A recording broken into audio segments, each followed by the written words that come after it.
Selamat sore, Anda sedang menyaksikan live update Tribun News edisi Kamis 9 Desember 2021. Sore ini akan kami sajikan informasi teraktual dan menarik yang dilaporkan secara langsung oleh reporter lapangan kami. Bersama saya Meisa Desirait, inilah live update selengkapnya. Para pengungsi Afghanistan kembali melakukan aksi demonstrasi di depan kantor Wali Kota Batam pada Rabu 8 Desember kemarin. Mereka meminta agar pemerintah Kota Batam bisa membantu mereka dapat dikirimkan ke negara ketiga. Sejauh ini para pengungsi belum mendapat kejelasan dari UNHCR yang merupakan lembaga Perserikatan Bangsa-Bangsa menangani pengungsi. Untuk mengetahui info lebih detailnya sudah bergabung bersama kami rekan jurnalis Tribun Batam, Roma Ulisianturi yang akan menyampaikan laporannya. Halo Roma. Halo, terima kasih rekan Mei. Iya, silakan dengan informasi Anda, bisa Anda sampaikan berapa biaya hidup dari IOM setiap bulannya? Jadi rekan Mei, para pengungsi Afghanistan kembali melakukan aksi unjuk rasa untuk kesekian kalinya, di mana ada beberapa tuntutan mereka. Nah, untuk saat ini mereka masih ditanggung oleh IOM ataupun Organization for Migration sebesar 1.250.000 setiap bulannya untuk biaya kehidupan mereka selama di Kota Batam ataupun untuk biaya makan dan minum mereka selama di Kota Batam. Hanya itu yang mereka dapatkan selama mengungsi di Batam. Begitu rekan Mei. Kemudian selain ditunjuk ke negara ketiga, mereka meminta apa lagi, Roma? Baik, terima kasih rekan Mei. Ada beberapa tuntutan mereka selain ditunjuk ke negara ketiga, yakni mereka menginginkan hidup layak seperti manusia biasanya di Kota Batam, di mana saat ini mereka tidak mempunyai dokumen-dokumen pribadi seperti KTP, kartu keluarga, dan lainnya. Selain itu, mereka juga tidak diperbolehkan atau dilarang untuk bekerja di Kota Batam sehingga mereka tidak memiliki penghasilan apapun. Selain itu, anak-anak mereka juga bisa bersekolah, namun tidak seperti anak-anak lainnya. Jadi hanya terbatas, begitu rekan Mei. Kemudian sudah berapa kali unjuk rasa ini dilakukan? Baik, terima kasih. Unjuk rasa ini bukan sekali lagi dilakukan di Kota Batam, melainkan sudah berkali-kali, apalagi jelang akhir tahun ini rekan Mei. Mereka sudah 8 tahun di sini. Untuk tahun ini mereka sudah ada berkisar 6 kali melakukan aksi unjuk rasa di daerah Jalan Engku Putri, tepatnya di beberapa titik lokasi seperti kantor DPRD Kota Batam, di depan kantor Wali Kota Batam, dan Taman Inspirasi di Kota Batam. Begitu rekan Mei. Baik, terima kasih Roma dari Tribun Batam atas laporan Anda. Selamat bertugas kembali. Kita beralih ke informasi selanjutnya, Saudara. Panglima TNI Jenderal Andika tiba di Bandara Patimura Ambon pada Rabu 8 Desember siang. Kedatangan Panglima beserta TNI dan istri dan rombongan disambut Gubernur Maluku Murad Ismail. Setiba di Ambon, Panglima langsung melaksanakan kunjungan kerjanya di Makodam 16 Patimura dan dilanjutkan ke Lantamal 9 Ambon. Untuk kabar selengkapnya akan disampaikan rekan Alvin Risanto, wartawan Tribun Ambon yang kini sudah terhubung bersama kami. Halo Alvin. Halo rekan Mei, halo Tribuners. Iya, silakan dengan informasi Anda, dapat Anda jelaskan apa maksud dan tujuan kedatangan Panglima di Kota Ambon? Ya, baik, terima kasih rekan Mei. Jadi kedatangan Bapak Panglima Jenderal Andika Perkasa ini ke Ambon itu salah satunya adalah meninjau vaksinasi massal yang ada di Kota Ambon. Dikarenakan untuk wilayah Provinsi Maluku sendiri, capaian vaksinasi di wilayah Maluku masih di bawah 50%. Untuk itu fokus Bapak Andika untuk mendatangi langsung gerai-gerai vaksinasi di Maluku dan Maluku Utara pada umumnya untuk meninjau langsung hal tersebut. Dan sebelum melakukan peninjauan vaksinasi, Panglima juga sempat memberikan arahan kepada anak-anak buahnya atau pejabat Kodam Patimura dan Lantamal pada 8 Desember kemarin, hari Rabu kemarin. Begitu rekan Mei. Lalu dari peninjauan vaksinasi di Lapangan Merdeka, apa kemudian pesan Panglima kepada masyarakat yang mengikuti vaksinasi? Ya, untuk pesan Bapak Panglima kepada masyarakat bahwa untuk saat ini pencapaian vaksinasi di Maluku masih di bawah 50% dan untuk masyarakat sendiri dia sangat apresiasi karena banyak masyarakat terutama anak pelajar yang datang langsung mendatangi gerai vaksinasi lapang mereka untuk melakukan vaksinasi, dan hal ini dilakukan karena melihat anak-anak pelajar dan lansia ini banyak sekali rentan untuk terkena virus COVID, apalagi virus COVID saat ini yang terbaru, virus Omikron, yang ini yang mengancam para pelajar dan lansia di sini. Dan untuk itu Bapak Panglima sangat berpesan kepada pemerintah Kota Ambon bahwa vaksinasi kepada pelajar harus diutamakan dan lansia juga harus diutamakan karena virus Omikron saat ini lebih menyerang ke pelajar maupun para lansia. Begitu rekan Mei. Kemudian bagaimana antusias warga saat kedatangan Panglima di lapangan Merdeka dalam meninjau vaksinasi? Ya, baik rekan Mei. Jadi antusias warga cukup sangat bagus ya, karena pada saat Panglima tiba sekitar pukul 10 waktu Indonesia Timur itu Bapak Panglima langsung disambut oleh para ibu-ibu yang melakukan dengan inisiatif sendiri melakukan tarian poco-poco di depan Bapak Panglima, dan setelah itu ibu-ibu dan warga-warga sekitar langsung berebut foto kepada Bapak Panglima. Dan tidak hanya itu, para tenaga medis juga pun turut antusias ingin berfoto bersama Bapak Panglima beserta istrinya. Begitu rekan Mei. Baik, terima kasih Alvin dan Tribuners. Wartawan kami juga telah menghimpun wawancara dengan Panglima Jenderal TNI Andika Perkasa. Berikut tayangannya untuk Anda. Teorinya kalau bisa lansia dengan anak-anak itu termasuk dalam prioritas kita juga. Karena apa? Karena anak-anak ini yang untuk Omicron ya, untuk varian of concern, VOC, yang terbaru, walaupun diri kita belum ada, itu memang menyerang anak-anak. Nah, sehingga kalau anak-anak walaupun di sini belum masuk, tetapi anak-anak sudah dikawal oleh guru-gurunya, sekolah-sekolahnya berarti digerakkan oleh Pak Wali Kota, itu bagus sekali. Saya ketemu dengan begitu banyak anak-anak sekolah usia ada yang 12 sampai dengan 16, 17, 19 tadi banyak sekali. Dan itu bagus. Nah, sedangkan untuk lansia pun, lansia ini kan tidak seperti matematika ya. Dua pelaku penikaman di tempat hiburan malam Cafe Noyo, Jalan Syarif Al-Qadri, Kota Makassar berhasil diamankan polisi. Keduanya RU alias Utang warga Jalan Karuisi dan MAS alias Bogel warga Jalan Kandea Kota Makassar. Keduanya menyerahkan diri setelah diburu unit Reskrim Polsek Makassar yang dipimpin Ibtu Iqbal Usman dan tim Jatan Ras. Korbannya seorang satpam di salah satu BUMN bernama Anzar Bakri warga Kabupaten Goa. Untuk info lengkapnya akan disampaikan oleh rekan Muslimin Emba dari Tribun Timur yang kini sudah terhubung bersama kami. Halo Emba. Ya, Mei. Rekan Mei, ya. Silakan dengan informasi Anda seperti apa awal kronologi penikaman itu. Ya, baik rekan Mei dan Tribuners, dapat saya sampaikan bahwasanya pada Minggu dini hari itu terjadi penikaman di Cafe Noyo, di mana saat itu terdapat keributan di pelataran kafe, tepatnya di area parkir yang melibatkan dua kelompok pemuda begitu.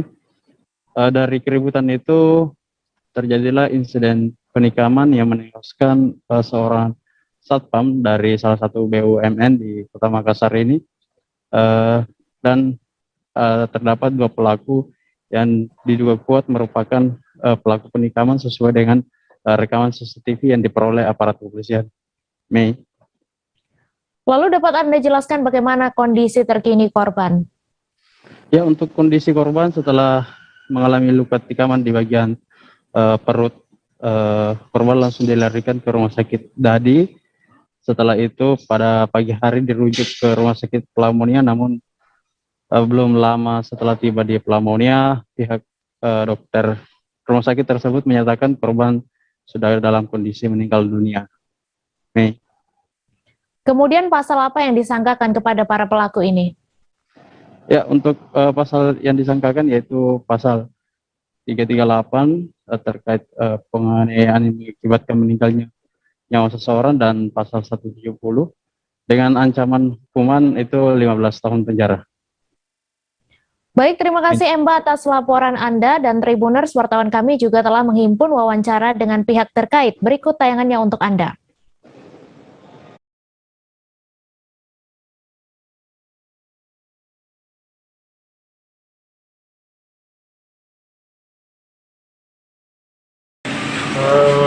Untuk kejadiannya tanggal 5 bulan 11 tahun 2021 sekitar pukul 01.30 dini hari bertempat di Cafe Noyu Jalan Salib Al-Ghazali, Kecamatan Makassar.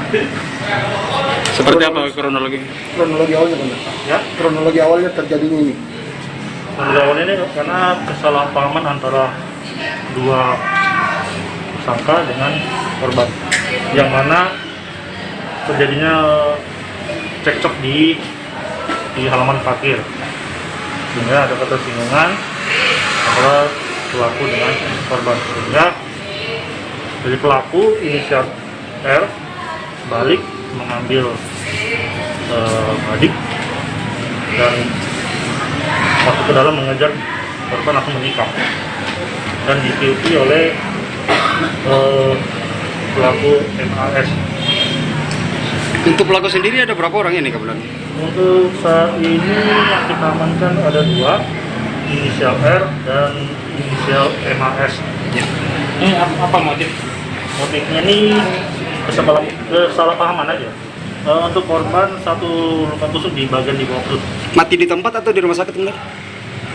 Awalnya korban dilarikan di rumah sakit Gadi, Ya. karena melihat kondisi luka korban yang cukup parah, akhirnya dilarikan ke rumah sakit Selamanya untuk dirujuk. Sekitar jam 07.30 korban dinyatakan meninggal oleh pihak rumah. Anak buah kapal MV Vietuan terpapar COVID-19. Hal tersebut berdasarkan pemeriksaan yang dilakukan tim medis pada tanggal 6 Desember lalu. Oleh karena itu, Satgas COVID-19 Kalimantan Timur terus berkoordinasi dengan beberapa pihak terkait agar para ABK tidak menularkan ke masyarakat lainnya. Untuk info selengkapnya akan disampaikan oleh rekan jurnalis Tribun Kaltim, Gino Prayudi, yang kini sudah terhubung bersama kami. Halo Gino. Ya, halo rekan Mei. Silakan dengan informasi Anda bagaimana kondisi para ABK asal Vietnam saat ini. Ya, terima kasih. Selamat sore pemirsa Tribun Kaltim. Terima kasih Tribuners yang ada di seluruh Indonesia. Kebetulan kondisi para anak buah kapal asal Vietnam itu berada dalam kondisi yang stabil dan tidak parah, dengan kondisi sehat-sehat saja. Tapi ada dari 22 hanya 20 orang yang terpapar COVID-19.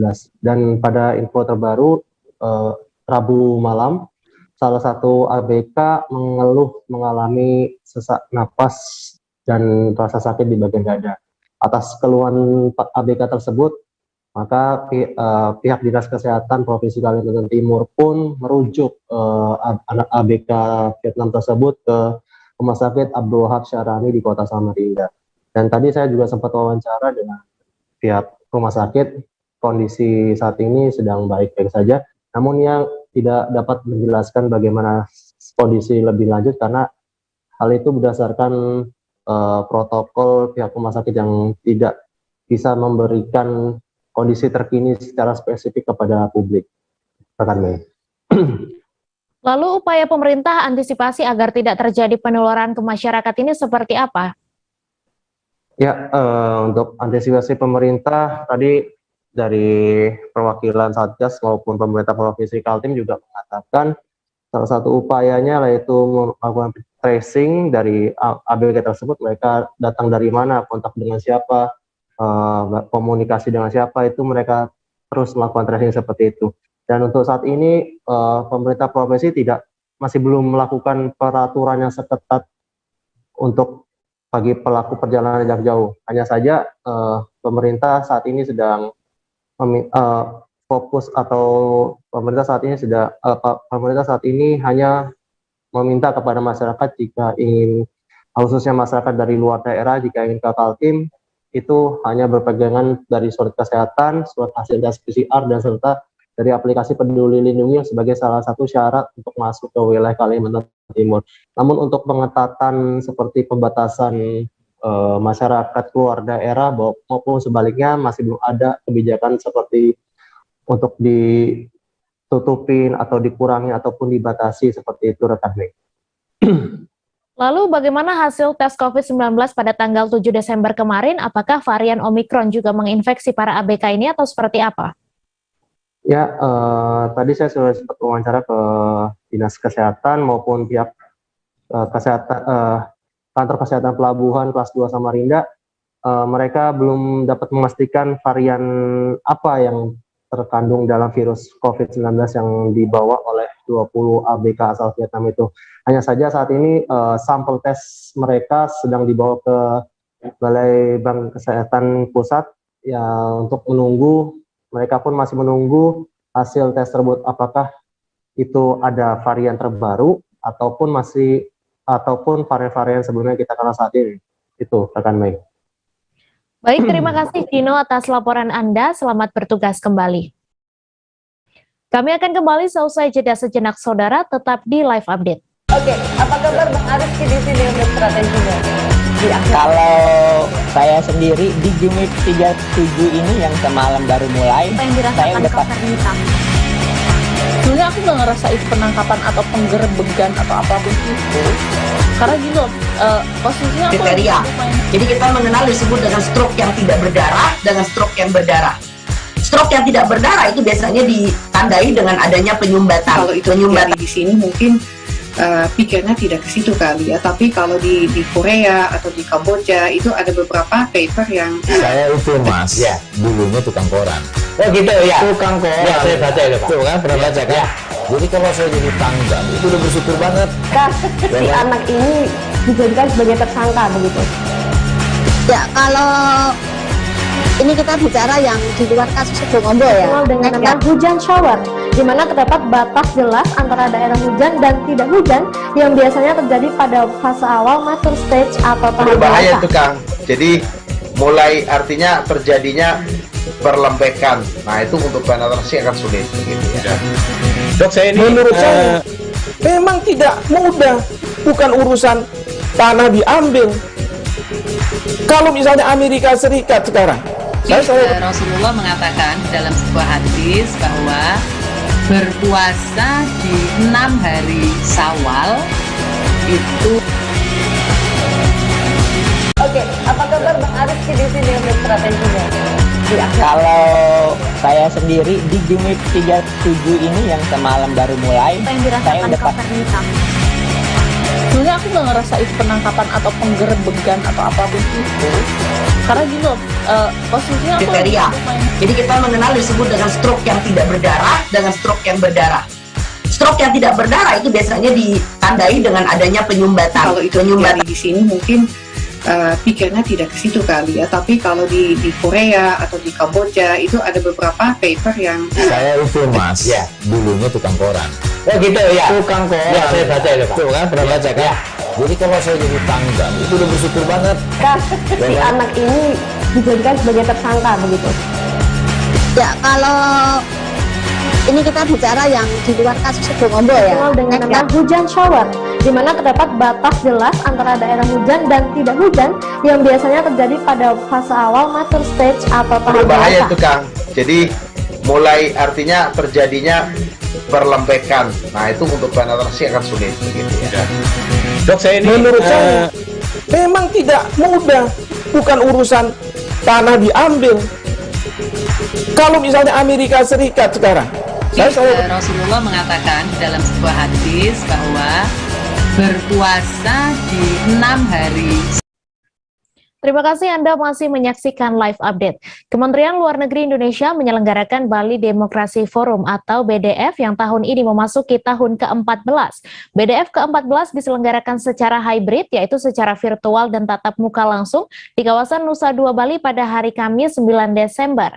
Untuk mengetahui info lebih detailnya, sudah bergabung bersama kami rekan Larasati Diah Utami, wartawan Tribun News yang akan menyampaikan laporannya. Halo Laras. Ya, selamat sore dari Bali, Mei. Ya, silakan dengan informasi Anda seperti apa kegiatan Kementerian Luar Negeri pada hari ini. Oke. Jurnalis Rasati Dia Utami melaporkan langsung dari kawasan Nusa Dua Bali. Baru saja diselenggarakan Bali Demokrasi Forum yang ke-14. Acara ini mengangkat tema Demokrasi for Humanity, Advancing Economic and Social Justice during the Pandemic. Acara tadi dibuka langsung oleh Menteri Luar Negeri Retno Marsudi. Adapun tema yang diambil pada BDF ke-14 kali ini menyoroti sejumlah ketidakadilan ekonomi dan sosial yang berkembang di masyarakat sebagai salah satu dampak pandemi COVID-19. Kemudian dapat Anda informasikan siapa saja yang hadir dalam acara Bali Demokrasi Forum hari ini? Baik, Mei. Selain dibuka secara langsung oleh Menlu Retno Marsudi, sesi pembukaan juga menghadirkan Sekjen PBB Antonio Guterres serta selebriti Maudy Ayunda yang mewakili generasi muda. Tadi Menlu Retno pada konferensi pers mengatakan bahwa acara ini juga menghadirkan 18 pejabat setingkat menteri dan wakil menteri yang diantaranya adalah Menlu Amerika Serikat Antony Blinken, Menlu Tiongkok Wang Yi, Menlu Turki Mevlut Cavusoglu, dan Menlu Selandia Baru Nanaia Mahuta yang hadir menyampaikan statement secara virtual. BDF kali ini juga diikuti oleh 335 peserta dari 95 negara dan 4 organisasi internasional yang hadir baik secara fisik di Bali maupun secara virtual. Delegasi tersebut terdiri dari para duta besar asing yang ada di Indonesia maupun pemimpin organisasi internasional yang salah satunya adalah Wakil Presiden dari Palang Merah Internasional atau ICRC yaitu Jis Carboni. Baik, terima kasih Laras atas laporan Anda dan Tribuners. Wartawan kami juga telah menghimpun wawancara dengan Menteri Luar Negeri Retno Marsudi. Berikut tayangannya untuk Anda. Mendemokratisasikan arsitektur ekonomi global dan tatanan-tatanan global lainnya. Tidak boleh, saya berikan contoh, tidak boleh ada monopoli dalam partisipasi di ekosistem rantai pasok global. Ini yang saya berikan contoh dalam pidato saya. Rekan-rekan media yang saya hormati, di akhir sambutan tadi saya menekankan bahwa demokrasi adalah katalis untuk terjadinya perubahan yang positif dan kita memerlukan demokrasi untuk pulih dari pandemi. Dan BDF diharapkan dapat menjadi ajang untuk saling belajar tentang bagaimana nilai-nilai kesetaraan, inklusivitas, dan keadilan dapat membantu kita pulih, to recover together and recover stronger. Itulah yang dapat saya sampaikan rekan-rekan, dan siang ini saya akan kembali ke Jakarta untuk nanti malam mendampingi Presiden Republik Indonesia berpartisipasi secara virtual dalam Summit for Democracy yang dituan rumahi oleh Presiden Joe Biden. Demikian yang dapat saya sampaikan. Sekali lagi terima kasih dan terus jaga kesehatan. 4 pelaku pengeroyokan dan penikaman yang menyebabkan 1 korban meninggal di salah satu tempat hiburan malam pada Kamis 25 November lalu berhasil dibekuk unit Jatan Satreskrim Polres Tarakan. 4 pelaku yang sudah ditetapkan sebagai tersangka kasus tersebut ditangkap di waktu dan lokasi yang berbeda. Untuk info lebih lanjutnya akan disampaikan oleh rekan jurnalis Tribun Kaltara, Andi Pausiah, yang kini sudah terhubung bersama kami. Halo Andi. Ya, halo rekan Mei. Silakan dengan informasi Anda bagaimana kronologi penangkapan 4 pelaku yang terlibat dalam pengeroyokan dan penikaman di tempat hiburan malam di Kota Tarakan ini. Ya, baik rekan Mei, selamat sore Tribuner. Saya Andi melaporkan dari Kota Tarakan, Provinsi Kalimantan Utara. Ya, benar rekan Mei, memang untuk penangkapan terhadap 4 pelaku yang terlibat dalam kasus pengeroyokan sekaligus kasus penikaman, perjalanan pengungkapan kasusnya sangat panjang. Namun tak membutuhkan waktu sampai sepekan, unit Jatan Satreskrim Polres Tarakan berhasil membekuk ke-4 pelaku yang dimana ke-4-nya ditemukan di waktu dan di lokasi yang berbeda saat penangkapan. Dikatakan Kapolres Tarakan AKBP Filol Praja Artadira sendiri dalam rilisnya pada hari Senin 6 Desember 2021 kemarin, Adapun berdasarkan laporan yang masuk, kejadian atau insiden pengeroyokan dan penikaman yang menewaskan satu korban, yakni warga RT 5 Kelurahan Pamusian, terjadi pada hari Kamis 25 November 2021 lalu, sekitar pukul 3 WITA atau subuh, memasuki subuh, di daerah Jalan Hasanuddin, tepatnya di salah satu tempat hiburan malam di Kota Tarakan. Adapun dikatakan Kapolres Tarakan, AKBP Pilol Fraja Artadira, untuk ada 4 tersangka yang diamankan. Untuk tersangka pertama, yakni berinisial PL, diamankan pada tanggal 26 November 2021 dan berlokasi di Tarakan. Kemudian tersangka kedua, yakni berinisial LS, diamankan pada tanggal 28 November 2021 di Kabupaten Nunukan. Kemudian tersangka ketiga, yakni berinisial BB, diamankan pada tanggal 1 Desember 2021, lokasinya di Tarakan, tepatnya sekitar di Pantai Amal. Informasinya BB juga hampir akan melarikan diri keluar Kaltara. Kemudian terakhir, yakni tersangka berinisial KS, diamankan di area di Entikong, Kalimantan Barat. Untuk tersangka KS sendiri ini memang pencariannya cukup panjang oleh tim unit Jatanras, dan dalam hal ini Satreskrim Polres Tarakan bekerja sama dengan seluruh Polres yang ada di Kaltara dan di Pontianak serta Ketapang. Kemudian dikatakan Ibtu Muhammad Aldi, Kasatreskrim Polres Tarakan, untuk KS sendiri sudah mengakui bahwa dia yang melakukan penikaman kepada korban bernama Barselinus, warga RT 5 Kelurahan Pamusian, Kota Tarakan. Dan ia juga mengakui bahwa badik yang dipakai untuk melakukan aksinya tersebut sampai menewaskan korban adalah badik miliknya. Memang dalam hal pengungkapan pencarian KS sendiri, salah seorang tersangka penikaman ini, dikatakan Ibtu Muhammad Aldi awalnya dicari di daerah Malinau. Tersangka ini berpindah-pindah tempat. Setelah dari Malinau, kemudian berpindah ke daerah Sebuku, Kabupaten Nunukan. Setelah dari Sebuku, dalam hal ini KS juga sekaligus ingin mencari pekerjaan namun tidak menemukan. KS akhirnya berangkat ke Berau, Provinsi Kalimantan Timur. Di Berau tak kunjung mendapatkan pekerjaan, KS berpindah lokasi lagi menuju ke Samarinda, Kalimantan Timur, di provinsi yang sama. Dan sampai akhirnya tim unit Jatanras Polres Tarakan berhasil mengidentifikasi keberadaan KS di area saat perjalanannya menuju ke arah Entikong, Kalimantan Barat. Dalam hal ini, Polres Tarakan berkoordinasi dengan Polresta Pontianak dan Satreskrim dan unit Jatanras Polres Pontianak, kemudian berkoordinasi ke Polres Ketapang, dan dari Polres Ketapang meminta backup ke Polres Sandri dan Polres Simpang 2.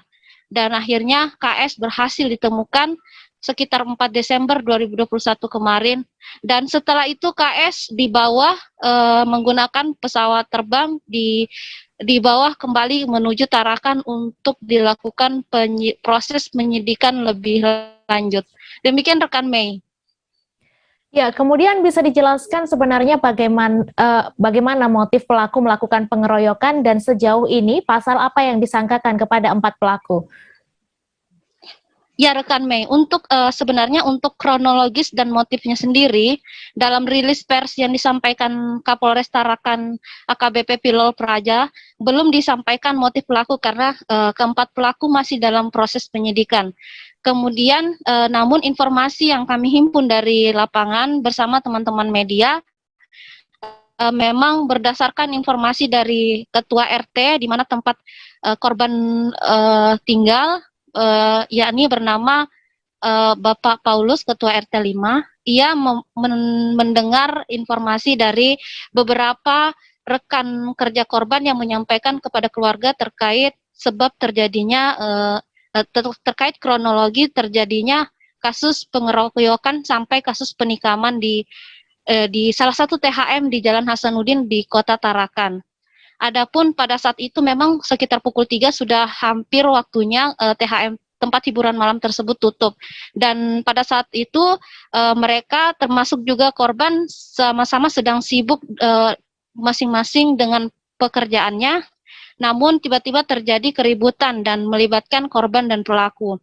Di sana rekan-rekan korban yang lain juga sempat melakukan peleraian, namun karena kondisi gelap dan di dalam area tempat hiburan malam, akhirnya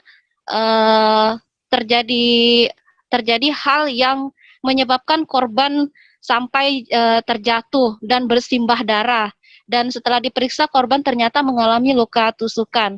Sementara pelaku sudah kabur dari berbagai sudut, dan rekan-rekan korban yang lain sudah memberikan pertolongan membawa korban ke Rumah Sakit Pertamina di Kota Tarakan, namun nyawa korban tak dapat ditolong. Demikian rekan Mei.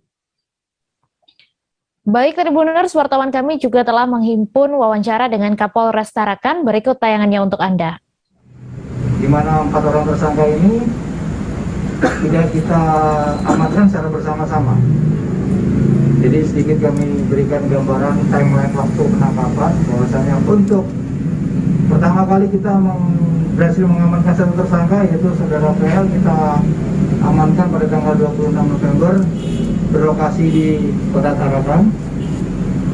Kemudian tersangka kedua, saudara LS,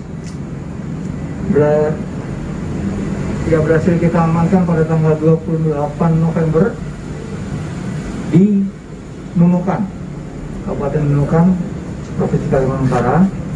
Dan kemudian untuk tersangka ketiga, saudara BB, kita amankan pada tanggal 1 Desember 2021 di Tarakan. Dan kemudian yang terakhir, saudara KS, berhasil kita amankan bekerjasama dengan Satuan Polres, yaitu Polres Pontianak dan kemudian Polres Ketapang. Saudara KS ini kita amankan di suatu daerah di Provinsi Kalimantan Barat. Yang bersangkutan ini, saudara KS ini berusaha untuk melarikan diri. Kita amankan di sana pada tanggal 4 November kemarin. Tim khusus anti bandit 308 Satreskrim Polres Pringsewu meringkus satu pelaku pencurian dengan kekerasan. Pelaku berinisial RK, 23 tahun, merupakan warga Kabupaten Tanggamus. Pelaku merupakan penjamret ponsel yang menyasar korban pelajar dan telah melakukan kejahatan yang sama berulang kali. Untuk mengetahui info lebih detailnya, sudah bergabung bersama kami rekan wartawan Tribun Lampung, Didik Budiawan, yang akan menyampaikan laporannya. Halo Didik. Halo rekan Mei. Silakan dengan informasi Anda, bagaimana kronologi penangkapan penjamret spesialis pelajar ini? Terima kasih rekan Mei. Melaporkan dari Pringsewu, Lampung, bahwa hari Rabu 8 Desember 2021 TK 308 Satreskrim Polres Pringsewu telah mengamankan satu orang pelaku curat, yakni dalam modus jambret, di mana satu pelaku ini dijemput dari rumah mertuanya di Kecamatan Talang Padang, Kabupaten Tanggamus. Pelaku ini merupakan pelaku curat jambret terhadap pelajar yang cukup meresahkan di wilayah hukum Polres Pringsewu, di mana penangkapan pelaku ini berdasar laporan salah satu korban curat jambret di wilayah Kelurahan Pringsewu Barat, Kecamatan Pringsewu, Kabupaten Pringsewu, Lampung.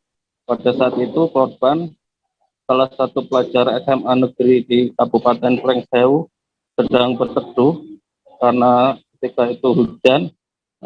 Korban bersama seorang rekannya berteduh di salah satu masjid, dan begitu hujan reda, korban bersama rekannya ini mencoba melanjutkan perjalanan sembari bermain handphone. Namun datang seorang laki-laki yang tidak dikenal, merampas HP tersebut, kemudian melarikan diri dengan satu unit sepeda motor Honda Scoopy bersama seorang lainnya. Dan akibat curas tersebut, korban mengalami kerugian atas handphone yang dirampas senilai 3 juta rupiah, dan akhirnya korban yang masih pelajar ini melapor kepada orang tuanya yang kemudian diteruskan ke Mapolres Pringsewu.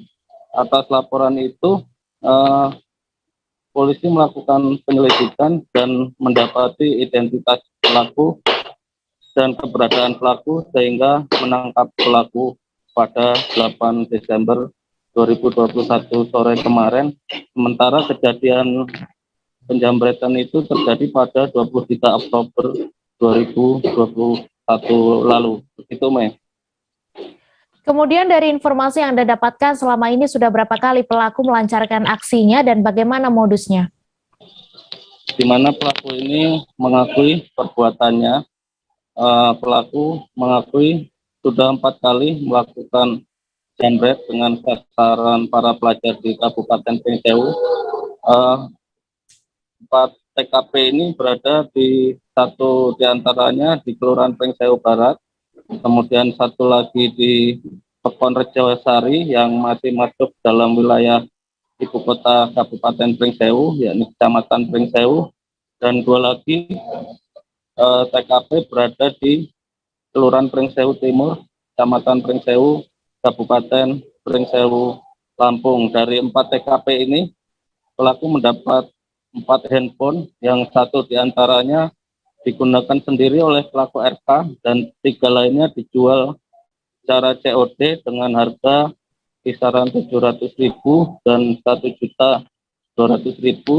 Hasil dari kejahatan ini dibagi rata dengan pelaku lainnya, sehingga pelaku sama-sama menikmati hasil dari kejahatan tersebut. Begitu, Mai. Kemudian apakah polisi masih melakukan pengembangan lagi terkait kasus ini atau seperti apa? Sampai saat ini petugas kepolisian Polres Pringsewu masih melakukan pengembangan karena 1 dari 2 pelaku tersebut belum tertangkap, yaitu berinisial YI, di mana peran YI ini sebagai eksekutor yang merampas handphone dari para korban, sedangkan pelaku yang berhasil ditangkap tersebut berinisial RK, perannya hanya sebagai joki atau pengendara motor. Dan atas 1 orang yang belum tertangkap ini, petugas Satuan Reserse Kriminal Polres Pringsewu memasukkan pelaku YI ke dalam daftar pencarian orang. Begitu, Mei. Baik, Tribuners, wartawan kami juga telah menghimpun wawancara dengan seorang pelaku berinisial RK. Berikut tayangannya untuk Anda. Sama siapa?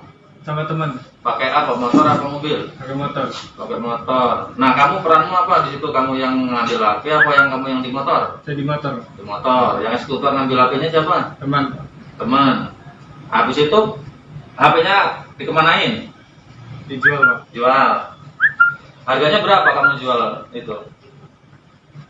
700, 700 sampai berapa? 1.200.000. 1.200.000. Kamu jual apa? Ke counter apa COD-an? COD-an. COD-an. Nah, terus duitnya itu kamu gunakan untuk apa? Untuk kebutuhan sehari-hari, Pak. Kebutuhan sehari-hari? Iya, Pak. Pekerjaanmu apa? Ini, Pak, nggak ada pekerjaan. Nggak ada pekerjaan. Kamu udah berkeluarga? Sudah, Pak. Udah. Jadi motifnya karena kamu nggak punya pekerjaan, karena butuh duit untuk menghidupin keluarga. Iya, benar, Pak. Iya, dari situ. Iya, Pak. Kamu belajar jambret itu dari siapa? Nggak belajar, Pak. Jambret aja, Pak. Emang langsung aja? Iya, Pak. Satreskrim Polresta Bogor Kota menangkap HX, seorang pengamen yang membawa senjata tajam di dalam angkutan kota. Aksi HX menakut-nakuti penumpang dan sopir dengan membawa pisau itu terungkap setelah aksi berani dari penumpang angkutan kota yang diam-diam merekam aksi HX. Untuk detail informasinya akan disampaikan langsung oleh rekan wartawan Tribun Bogor, Lingga, yang kini sudah terhubung bersama kami. Halo, Lingga. Iya, Mei. Silakan dengan informasi Anda bisa dijelaskan bagaimana kronologi awal pengamen ini membawa pisau ke dalam angkutan umum. Ya, Mei dan rekan-rekan Tribuners, beberapa hari lalu viral sebuah video menampilkan aksi dari pengamen jalan di Kota Bogor yang membawa pisau di dalam angkutan kota. Tak lama setelah aksi video itu viral, kemudian berbekal dari ciri-ciri yang ada di video, Satreskrim Polresta Bogor Kota langsung menangkap pelaku di tempat persembunyiannya di wilayah Bogor Tengah. Di situ pelaku juga mengakui bahwa memang membawa pisau untuk menakut-nakuti penumpang dan sopir ketika melakukan kegiatan ngamen atau ikut angkot memutari SSA seperti itu, Mei.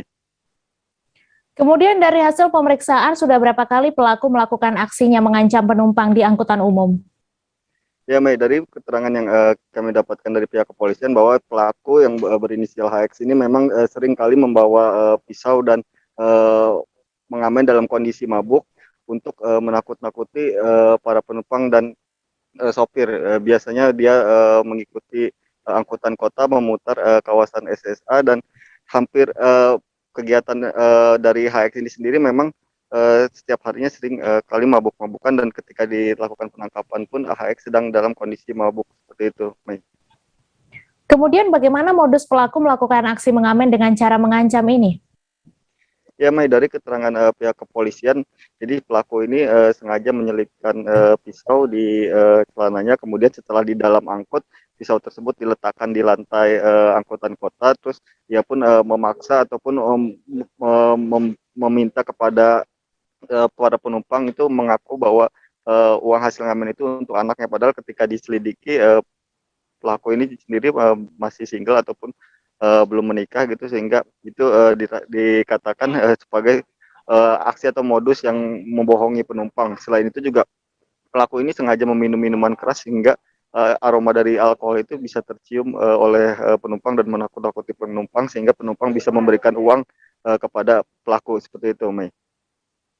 Baik, terima kasih Lingga atas laporan Anda, dan Tribuners, wartawan kami juga telah menghimpun wawancara dengan Kapolresta Bogor serta Kasat Reskrim Kompol Doni Erwanto. Berikut tayangannya untuk Anda. Kami melakukan penyelidikan dan tidak lama kami berhasil menangkap saudara Hendrik, 19 tahun, yang keterangannya bahwa yang bersangkutan memang membawa senjata tajam tersebut dengan tujuan untuk pengemudi atau para pengguna angkutan umum itu takut dan menyerahkan uang. Pada saat melakukan tersebut, yang bersangkutan ini dalam kondisi mabuk dan senjata tajam saat ini dalam pencarian. Sehingga dengan adanya kejadian ini, Polresta Bogor Kota akan melakukan pemeriksaan secara ketat kepada orang-orang yang meresahkan, termasuk para pengamen jalanan, untuk kami lakukan pemeriksaan, penggeledahan badan, tes urin, dan sebagainya, sehingga kami ingin menjamin keamanan bagi para warga masyarakat pengguna angkutan. Tribuners, kami masih akan menyajikan informasi menarik untuk Anda. Seusai jeda sejenak, tetap di Live Update. Oke, apa kabar Bang Arif di sini untuk strateginya? Kalau saya sendiri di Jumit 37 ini yang semalam baru mulai, apa yang dirasakan Kapten Hitam? Sebenarnya aku nggak ngerasa itu penangkapan atau penggerebegan atau apapun itu, karena gini loh, posisinya aku kriteria. Jadi kita mengenal disebut dengan stroke yang tidak berdarah dengan stroke yang berdarah. Stroke yang tidak berdarah itu biasanya ditandai dengan adanya penyumbatan. Kalau itu terjadi di sini mungkin pikirnya tidak ke situ kali ya, tapi kalau di Korea atau di Kamboja itu ada beberapa paper yang saya itu Mas, ya dulunya tukang koran.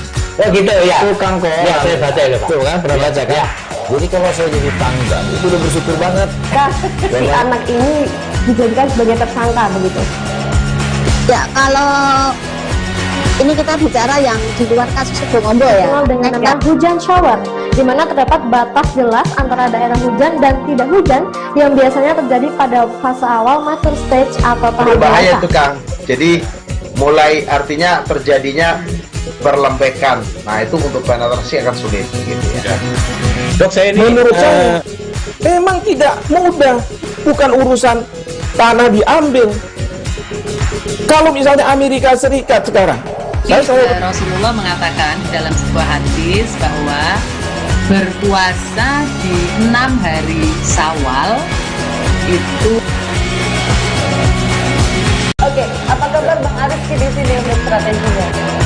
Kalau saya sendiri di Jumip 37 ini yang semalam baru mulai, Apa yang dirasakan Kak Fernita? Sebenarnya aku nggak ngerasa itu penangkapan atau penggerebegan atau apapun itu, karena gini loh, posisinya aku kriteria. Jadi kita mengenal disebut dengan stroke yang tidak berdarah dengan stroke yang berdarah. Stroke yang tidak berdarah itu biasanya ditandai dengan adanya penyumbatan. Kalau itu terjadi di sini mungkin pikirnya tidak ke situ kali ya, tapi kalau di Korea atau di Kamboja itu ada beberapa paper yang Saya itu mas, ya dulunya tukang koran. Oh gitu ya, tukang koran. Ya saya baca itu Pak. Tuh kan pernah baca kan? Jadi kalau saya jadi tanggal itu udah bersyukur banget. Si anak ini dijadikan sebagai tersangka begitu. Ya kalau ini kita bicara yang di luar kasus Sebongombo ya. Dengan nama hujan shower, di mana terdapat batas jelas antara daerah hujan dan tidak hujan yang biasanya terjadi pada fase awal mature stage atau tahap Berbahaya dewasa. itu Kang. Jadi mulai artinya terjadinya perlembekan. Nah itu untuk penetrasi akan sulit gitu ya. Dok, saya ini menurut saya memang tidak mudah, bukan urusan tanah diambil. Kalau misalnya Amerika Serikat sekarang, Rasulullah mengatakan dalam sebuah hadis bahwa berpuasa di 6 hari Syawal itu. Oke, apa kabar Bang Arif di sini untuk strateginya? Kalau saya sendiri di Jumip 37 ini yang semalam baru mulai, Apa yang saya dirasakan udah Kak Fernita? sebenarnya aku nggak ngerasa itu penangkapan atau penggerebegan atau apapun itu, karena gini loh, posisinya aku kriteria. Jadi kita mengenal disebut dengan stroke yang tidak berdarah dengan stroke yang berdarah. Stroke yang tidak berdarah itu biasanya ditandai dengan adanya penyumbatan. kalau itu terjadi di sini mungkin pikirnya tidak ke situ kali ya, tapi kalau di Korea atau di Kamboja itu ada beberapa paper yang Saya itu mas, ya dulunya tukang koran. Oh gitu ya, tukang koran. Ya saya baca itu Pak. Tuh kan pernah baca kan? Jadi kalau saya jadi tanggal itu udah bersyukur banget. Si anak ini dijadikan sebagai tersangka begitu. Ya kalau ini kita bicara yang Terima kasih Anda masih menyaksikan live update. Basarnas Kendari, Sulawesi Tenggara memberi peringatan kepada nelayan dan operator transportasi laut. Peringatan itu menyusul cuaca ekstrim yang melanda Sulawesi Tenggara dan sekitarnya belakangan ini. Cuaca ekstrim berpotensi besar mengakibatkan kecelakaan laut bahkan sampai membahayakan jiwa manusia. Terutama bagi pengguna jasa transportasi, nelayan, operator moda transportasi laut untuk memperhatikan peringatan dini dan prediksi cuaca BMKG saat beroperasi. Untuk kabar selengkapnya akan disampaikan rekan wartawan Tribun Sultra, Fadli Aksar yang kini sudah terhubung bersama kami. Halo Fadli. Iya, halo Mei, halo Tribuners. Silakan dengan informasi Anda seperti apa peringatan Kepala Basarnas Kendari kepada nelayan kapal dan operator moda transportasi laut. Ya baik, Kepala Basarnas Kendari memberikan peringatan kepada sejumlah operator moda transportasi kemudian nelayan yang hendak beraktivitas di laut agar memperhatikan kondisi cuaca sebelum turun atau sebelum beraktivitas di tengah laut. Pasalnya saat beberapa hari belakangan ini terjadi cuaca buruk atau cuaca ekstrim, di mana tiupan angin sangat kencang dan adanya gelombang tinggi. Cuaca tersebut dilaporkan, cuaca ekstrem tersebut dilaporkan oleh Badan Klimatologi, Meteorologi, dan Geofisika Kendari. Begitu, Mei. Lalu apa yang dipersiapkan Basarnas Kendari untuk menghadapi keadaan darurat selama cuaca ekstrim ini? Ya, Kantor Pencarian dan Pertolongan Kendari sendiri telah mempersiapkan diri dengan melaksanakan kesiapsiagaan. Mereka menyiapkan sejumlah personil, kemudian alat perlengkapan ketika suatu waktu terjadi kondisi yang emergensi, misalnya ada kecelakaan kapal, kemudian ada peristiwa lain yang terjadi di laut. Mereka langsung akan turun atau langsung menyiagakan sejumlah personil ketika mendapat laporan terjadi kecelakaan di laut. Demikian, Mei. Kemudian dari informasi yang berhasil Anda himpun, sudah ada berapa kejadian kecelakaan laut selama bulan Desember ini? Ya, kecelakaan laut selama bulan Desember 2021 ini sudah terjadi sebanyak 5 kasus kecelakaan kapal. Sebanyak 16 orang menjadi korban. 15 diantaranya sudah selamat, 1 orang lainnya masih dalam proses pencarian. Selama 2021 ini sudah terjadi 47 kasus kecelakaan kapal, di mana 15 orang meninggal dunia, 189 orang selamat. Begitu, Mei. Baik, terima kasih Fadli atas laporan Anda, dan Tribuners, wartawan kami juga telah menghimpun wawancara dengan Kepala Kantor Pencarian dan Pertolongan atau KPP Kendari. Berikut tayangannya untuk Anda. Ya, kami menghimbau kepada seluruh masyarakat khususnya yang berada di Sulawesi Tenggara ini, para nelayan, kemudian para pengguna jasa maupun operator moda transportasi yang ada di laut untuk selalu waspada, memperhatikan cuaca yang ada di sekitar, memperhatikan, selalu memonitor peringatan dini yang dikeluarkan oleh BMKG. Di samping itu juga harus menyiapkan alut atau moda transportasi yang dipergunakan, longboat atau kapal atau apapun yang dipergunakan dalam aktivitas di laut betul-betul disiapkan dalam kondisi yang baik, dan jangan memaksakan diri untuk beraktivitas di laut yang memang cuacanya tidak mendukung atau kondisi cuaca yang sangat ekstrim. Pemerintah Kota Surabaya menganugerahkan sejumlah penghargaan kepada RW di Surabaya pada acara awarding Kampung Pendidikan Kampung Arek Surabaya pada Kamis 9 Desember. Sejumlah kampung mendapat penghargaan di beberapa kategori. Melalui penghargaan ini, Pemkot ingin memastikan bahwa kampung di Surabaya harus terus ramah bagi anak. Untuk info selengkapnya akan disampaikan rekan Bobby Kolowai, wartawan Surya yang kini sudah terhubung bersama kami. Halo Bobby. Ya, halo Mei dan Tribuners di manapun berada. Silakan dengan informasi Anda, dapat Anda jelaskan apa tujuan dari acara ini? Baik, jadi pemerintah Kota Surabaya hari ini memberikan awarding kepada sejumlah kampung dalam kampung prestasi Kampung Arek Surabaya atau KPKAS. Acara ini merupakan acara tahunan yang digelar oleh pemerintah Kota Surabaya dengan melibatkan sejumlah stakeholder untuk memberikan penghargaan kepada kampung yang dinilai memberikan kenyamanan kepada anak-anak di kampung untuk belajar. Wali Kota Surabaya Eri Cahyadi menjelaskan bahwa penghargaan ini menjadi komitmen Pemkot Surabaya untuk menjadikan kampung-kampung di Kota Pahlawan jadi tempat yang nyaman bagi anak-anak bermain sekaligus belajar di Kota Surabaya. Dalam penghargaan ini ada 5 kategori yang mana ini diberikan kepada sejumlah kampung di Surabaya. Mei. Kemudian dapat Anda jelaskan apa saja indikator dalam penghargaan ini? Baik. Jadi dalam memberikan penilaian ada sejumlah indikator yang harus dipenuhi masing-masing kampung. Dalam hal ini Dewan Juri merupakan gabungan dari pihak akademisi, kemudian dari praktisi hingga pemangku kepentingan. Ada beberapa indikator yang harus dilengkapi, yakni adanya taman bacaan masyarakat atau TBM di kawasan tersebut, kemudian fasilitas penunjang belajar, misalkan jaringan WiFi serta penunjang lainnya. Kemudian adanya indikator tingkat pendidikan yang juga tinggi sekaligus angka putus sekolah yang rendah. Dalam tahun ini Pemkot Surabaya juga memasukkan tema new era baru, new era dalam pendidikan, sehingga ada sejumlah indikator tambahan yang harus dipenuhi masing-masing kampung, diantaranya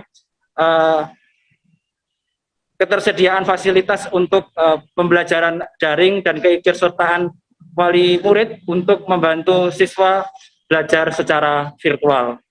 Dari masing-masing indikator tersebut apabila kampung semakin banyak yang terpenuhi, maka semakin besar peluang untuk memenangkan penghargaan ini.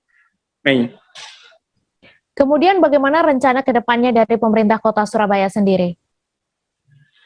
Baik, pemerintah Kota Surabaya dalam melakukan atau mengembangkan pendidikan di kampung tidak bergerak sendiri ya. Rencananya pihak Pemkot akan menggandeng universitas-universitas yang ada di Kota Surabaya. Untuk diketahui ada sejumlah universitas yang diantaranya universitas negeri di Jawa Timur ini lokasinya berada di Surabaya. Rencananya Pemkot akan menggandeng beberapa universitas untuk ikut memberikan pembelajaran kepada siswa-siswa yang ada di kampung. Nantinya strategi kombinasi ini diharapkan bisa semakin mengefektifkan pembangunan sekaligus pendidikan bagi siswa di kampung. Mei. Baik, terima kasih Bobby atas laporan Anda, dan Tribuners, wartawan kami juga telah menghimpun wawancara dengan Wali Kota Surabaya. Berikut tayangannya untuk Anda. Kampung pendidikan yang memang kita wujudkan sehingga kampung ini menjadi kampung yang ramah anak, ramah kepada keluarga. Sehingga nanti saya berharap ketika yang menjadi pemenang ini maka akan menjadi mentor-mentor di kampung-kampung yang lain. Dan kesempatan ini juga kami matur nuwun kepada seluruh Dewan Juri, khususnya juga dari UNESA, karena dengan kampus Merdeka Belajar ini mendampingi kampung-kampung ini untuk selalu menjadi yang berkembang menjadi lebih baik. Jadi masuk sistem kampus Merdeka Belajarnya itu. Dan saya berharap yang sudah dikerjasamakan dengan UNESA ini maka itu bisa berkembang dengan kampus-kampus yang lainnya untuk mendampingi seluruh kampung yang ada di Kota Surabaya. 2022 tadi dengan Pak Rektor, juga dengan Pak Martadi yang mewakili Pak Rektor sudah menyampaikan akan dihidup lebih kuat lagi di tahun 2022 sehingga kampung-kampung ini maka semakin banyak terbentuk di Kota Surabaya. Jadi saya berharap betul di Kota Surabaya meskipun kota metropolitan, meskipun bangunannya menjulang tinggi, maka budaya Kota Surabaya, budaya gotong royong tidak pernah hilang. Budaya kampungnya juga tidak pernah hilang tertelan zaman. Tapi bagaimana kampung ini bisa bergerak, melihat, mengikuti perubahan zaman, tetap menjadi kampung yang ramah kepada anak. Kita beralih ke informasi selanjutnya, Saudara. Tumpukan sampah tampak memenuhi kawasan pesisir Kelurahan Kesenden, Kecamatan Kejaksan, Kota Cirebon. Bahkan kondisi itu menjadi kendala bagi para nelayan asal Kelurahan Kesenden karena mengakibatkan sedimentasi di muara Sungai Kedung Pane. Ketua Fraksi PKS DPRD Jawa Barat Haru Suandaru meminta semua pihak dari mulai Pemkot Cirebon, Pemprov Jabar, maksud kami, pemerintah pusat dan dinas teknis turun tangan untuk mengatasinya. Untuk info lebih lengkapnya akan disampaikan oleh rekan jurnalis Tribun Cirebon, Ahmad Imam, yang kini sudah terhubung bersama kami. Halo Imam. Ya, halo. Silakan dengan informasi Anda, bagaimana kondisi pesisir Kelurahan Kesenden, Kecamatan Kejaksan, Kota Cirebon ini? Ya, saat ini kondisi pesisir di Kelurahan Kesenden, Kecamatan Kejaksan, Kota Cirebon dipenuhi sampah yang berasal dari aliran Sungai Kedung Pane di Kelurahan Kesenden. Sampah-sampah tersebut berasal dari daerah hulu Sungai Kedung Pane yang kemudian terbawa arus dan berakhir di muara atau di kawasan pesisir Kelurahan Kesenden. Namun dari pihak kelurahan sendiri memastikan sampah-sampah tersebut bukan berasal dari Kelurahan Kesenden yang mayoritas warganya merupakan nelayan, karena nelayan sangat menyadari pentingnya tidak membuang sampah ke aliran sungai karena akan mengalir juga ke laut dan mempengaruhi tangkapan ikan yang didapat mereka setiap harinya. Sampah-sampah itu pun menumpuk hingga di pesisir yang sangat mengotori kawasan tersebut dan beberapa kali sempat dikeruk dan dibuang ke TPA Kopi Luhur Kota Cirebon. Namun hujan deras yang melanda dalam beberapa hari terakhir membuat sampah dari daerah hulu Sungai Kedung Pane terus mengalir dan akhirnya memenuhi kembali kawasan pesisir di Kelurahan Kesenden, Kecamatan Kejaksan, Kota Cirebon. Demikian. Lalu upaya apa yang diusulkan DPRD Jawa Barat untuk mengatasi permasalahan sampah di kawasan tersebut? Ya, dari DPRD Jawa Barat sendiri mengusulkan agar semua pihak ikut turun tangan menangani permasalahan sampah di kawasan pesisir Kelurahan Kesenden. Bahkan dari pemerintah daerah juga diminta untuk melakukan edukasi kepada masyarakat di sepanjang daerah aliran sungai Kedung Pane supaya mereka tidak membuang sampah ke aliran sungai yang akhirnya mengotori kawasan pesisir. Upaya lainnya adalah dengan memfasilitasi tempat sampah di sepanjang aliran sungai dan memasang jaring untuk menyaring sampah yang berada di aliran sungai sehingga lebih mudah dibersihkan dan akhirnya tidak sampai mengalir hingga ke pesisir. Selain itu, dari DPRD Jawa Barat juga mengusulkan agar semua pihak dari mulai pemerintah daerah dan provinsi sampai pusat untuk duduk bersama mencari solusi menangani sampah di kawasan pesisir tersebut. Selain itu, upaya jangka pendek yang berupa pengurukan sedimentasi Sungai Kedung Pane dan pengangkutan sampah di pesisir juga perlu dilakukan, meski dalam hal dari segi biaya akan meningkat sehingga perlu dilakukan upaya antisipasi dari mulai di sepanjang daerah pesisir Sungai Kedung Pane tersebut. Baik, terima kasih Imam atas laporan Anda, dan Tribuners, wartawan kami juga telah menghimpun wawancara dengan Ketua Fraksi PKS DPRD Jawa Barat. Berikut tayangannya untuk Anda. Saya kira akan sangat mahal dan sangat berat. Jadi harus dimulai dari hulu Sungai Kedung Pane, ya, harus ada penghijauan, gitu ya. Kemudian sepanjang aliran sungai harus ada pendidikan juga ke masyarakat untuk tidak membuang sampah ke sungai. Kemudian juga difasilitasi tentu tempat penampungan sampah juga harus ada. Kemudian tadi udah usulan dipasang jaring-jaring gitu ya di beberapa titik ya, di jembatan-jembatan supaya sampah yang kemudian tetap dibuang ke sungai bisa diangkat, tidak bertumpuk di muara. Nah, kemudian tentu harus ada revitalisasi di muara gitu ya, selain mengeruk sedimentasi, pengelolaan sampah, ya, juga mungkin penanaman hijau supaya ya para nelayan bisa melaut ya, bisa dapat ikan lagi dan lebih baik lagi penghasilannya gitu, harapannya begitu. Dan tentu saja karena ini masalahnya berat gitu ya, harus kerjasama antara kelurahan ya dengan pemerintah kota Cirebon ya, dengan Pemprov Jabar, kemudian juga bahkan dengan pemerintah pusat gitu ya. Jadi tadi saya minta mungkin nanti Pak Karso lah sebagai DPRD kota Cirebon bisa dengan Pak Lurah nanti kolaborasi mengundang tadi anggota Dewan Provinsi, anggota Dewan Pusat ya, Dinas Teknis, BBWS ya, kita. Dua pria WNA asal Turki menjadi tersangka dalam kasus pencurian data nasabah melalui ATM dan meraih pundi-pundi uang puluhan juta dari kejahatannya. Keduanya kini harus mendekam di sel tahanan Polda Bali untuk mempertanggungjawabkan perbuatannya setelah diringkus pada 22 November 2021 lalu di Jalan Tangep, Badung saat mengendarai sepeda motor. Saat penangkapan, pelaku sempat mencoba melarikan diri, namun berhasil dihentikan tim Resmob di Treskrimum Polda Bali. Untuk info selengkapnya akan disampaikan rekan jurnalis Tribun Bali, Adrian Amurwonegoro, yang kini sudah terhubung bersama kami. Halo Adrian. Halo, selamat sore, Mei. Ya, selamat sore. Silakan dengan informasi Anda, seperti apa kasus warga negara asing pelaku skimming di Bali ini?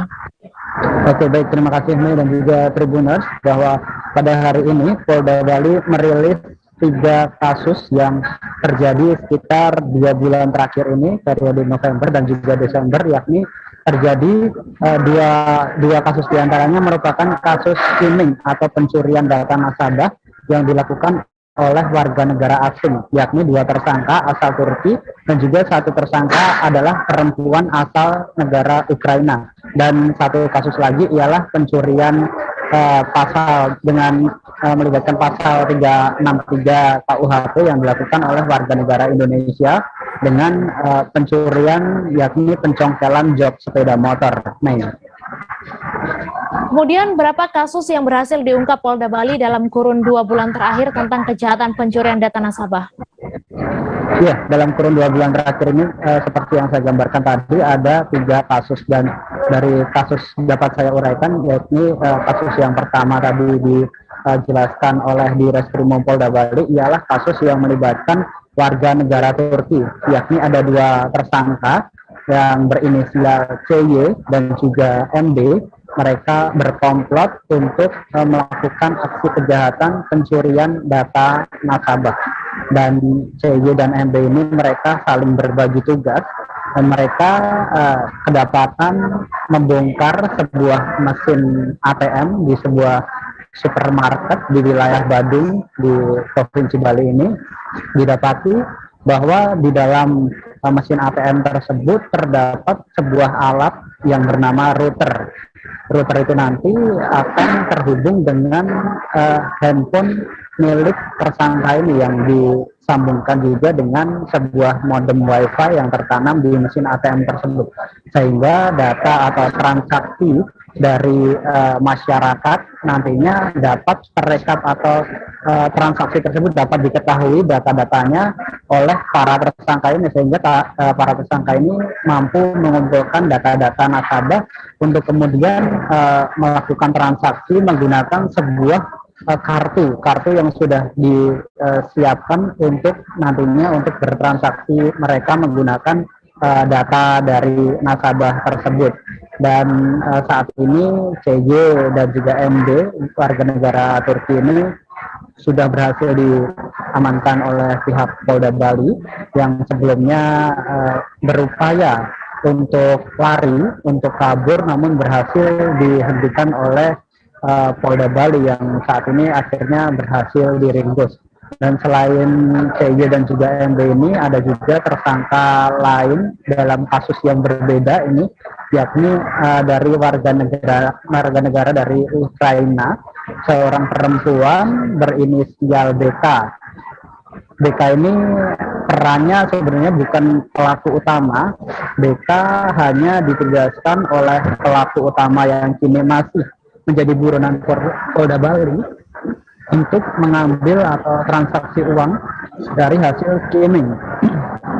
Dan si BK ini melakukan transaksi tanpa menggunakan mesin ATM atau menggunakan kartu, melainkan si BK ini melakukan transaksi dari hasil kejahatan tersebut menggunakan virtual account. Jadi si BK ini dapat transaksi dengan jumlah yang besar, seperti sekali transaksi bisa mencapai nominal 49 juta, kemudian 25 juta yang ditransfer ke sebuah virtual account yang diarahkan oleh pelaku utama, yakni Mr. berinisial MX yang saat ini masih menjadi buronan Polda Bali. Selain itu juga ada satu kasus lagi yang melibatkan dengan tersangka, yakni warga negara Indonesia yang berinisial MR dan juga IJ. Kedua tersangka ini merupakan spesialis komplotan pelaku pencurian dengan mencongkel jok sepeda motor dan juga keprok kaca yang dilakukan di wilayah Bali dan juga wilayah lainnya seperti Jakarta. Jadi dua tersangka ini merupakan komplotan antar lintas provinsi dan mereka berhasil ditangkap setelah melakukan aksinya di pasar Galiran Kelungkung di wilayah Kelungkung. Jadi mereka menguntit atau mengikuti salah seorang target atau korbannya, ya usai dari transaksi dari bank dengan membawa uang sekitar 32 juta. Kemudian diikuti dan di pasar itulah saat korban lengah berbelanja ke pasar dan uangnya ditinggal di jok sepeda motor, saat itulah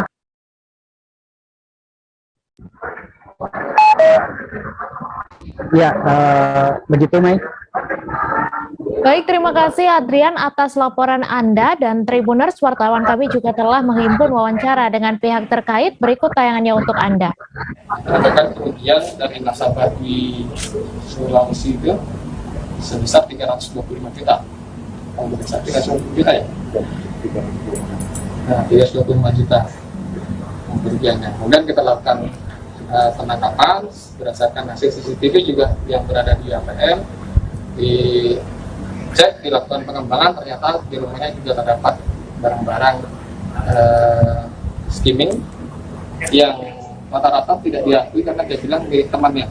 Yang diakui cuman yang dalamnya perusahaan malis, yang menggunakan untuk kartu yang dia pegang diakui, tapi yang lain, yang selain itu dia tidak akui.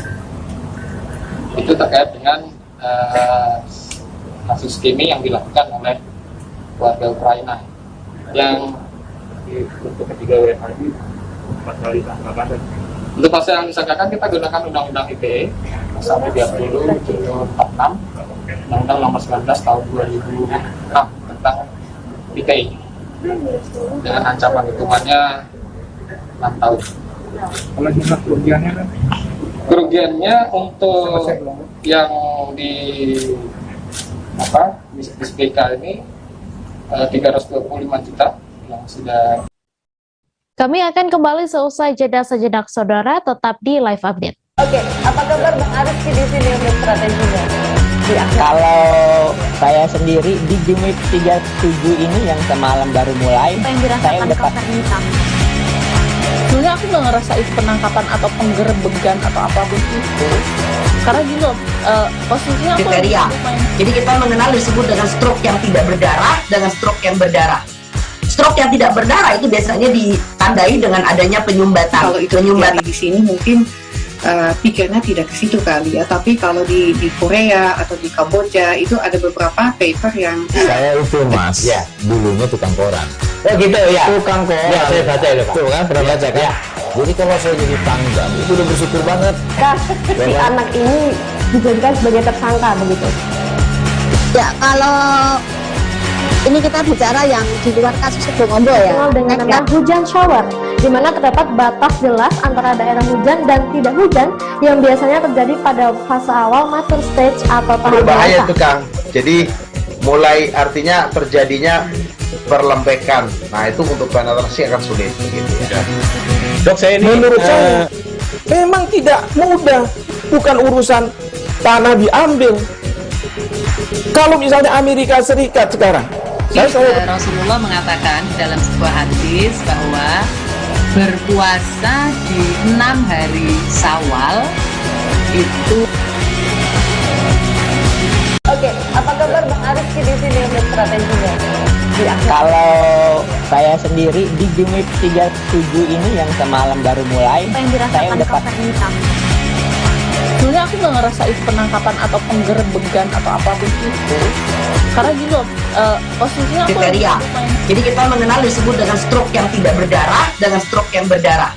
Stroke yang tidak berdarah itu biasanya ditandai dengan adanya penyumbatan. Kalau itu penyumbatan di sini mungkin pikirnya tidak ke situ kali ya, tapi kalau di Korea atau di Kamboja itu ada beberapa paper yang saya itu mas ya dulunya tukang koran.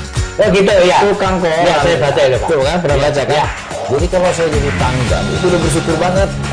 Si anak ini dijadikan sebagai tersangka begitu. Ya kalau ini kita bicara yang di luar kasus Sebongombo ya. Dengan nama hujan shower, di mana terdapat batas jelas antara daerah hujan dan tidak hujan yang biasanya terjadi pada fase awal mature stage atau. Terima kasih Anda masih menyaksikan Live Update. Banjir rob yang menerjang Kota Manado pada Rabu 8 Desember dini hari membuat sejumlah infrastruktur bangunan rusak parah. Salah satunya di Taman God Bless Park, Kota Manado yang berada di Kecamatan. Kondisi fondasi hingga kebangunan samping teater rusak parah, bahkan material batu yang menjadi penyangga bangunan tempat berdirinya monumen tangan berdoa juga ikut hanyut. Untuk detail informasinya akan disampaikan langsung oleh rekan wartawan Tribun Manado, Andreas Ruwau yang kini sudah terhubung bersama kami. Halo Andreas. Halo Mei. Silakan dengan informasi Anda, apa saja infrastruktur yang rusak akibat banjir rob ini? Oke, jadi infrastruktur yang rusak itu adalah diantaranya milik swasta dan ada yang milik pemerintah. Kalau milik swasta itu seperti kawasan Megamas, di mana sebagian besar di area pesisir seperti pemecah ombak, material-material batu yang menjadi fondasi-fondasi dari pemecah ombak itu ikut hanyut. Terutama pada area-area tempat-tempat nongkrong itu juga fasilitas-fasilitas umum juga ikut terbengkalai dan hancur diterjang banjirop. Sedangkan untuk fasilitas pemerintah kota itu seperti di Taman God Bless Park ada, kemudian di Jalan Boulevard 2 juga di belakang kantor dinas pariwisata yang juga merupakan lokasinya yang berada tepat di pesisir pantai Manado juga ikut hamblas di bagian fondasi, di bagian tepi pantai, dan tanah yang biasanya dan tiang yang biasanya menyangga bangunan juga ada yang patah, dan tanahnya juga bolong membentuk kolongan yang menjadi sebuah tanda bahaya bagi bangunan tersebut, konstruksi bangunan tersebut untuk masih bisa tetap kuat. Begitu kira-kira, Mei. Kemudian dapat Anda deskripsikan kondisi infrastruktur yang rusak itu? Ya, oke. Jadi untuk di Taman God Bless Park sendiri itu infrastruktur yang rusak itu kan di situ ada bagian teater, ada bagian bangunan toilet umum, dan bangunan tempat berdirinya tugu atau monumen tangan berdoa, ya. Nah, kondisi kerusakannya itu cukup parah ya, sekitar 60-70%, dan itu di bagian fondasi dan di bagian kolong dari bangunan tersebut, sehingga tiang-tiang penyangga seperti tiang raja atau tangga yang berdiri di area sekitar situ juga ikut hanyut di bawah banjirop hingga ke laut juga. Kerusakannya cukup parah dan sangat berpotensi jika tidak segera diatasi, sangat berpotensi untuk roboh bangunan tersebut.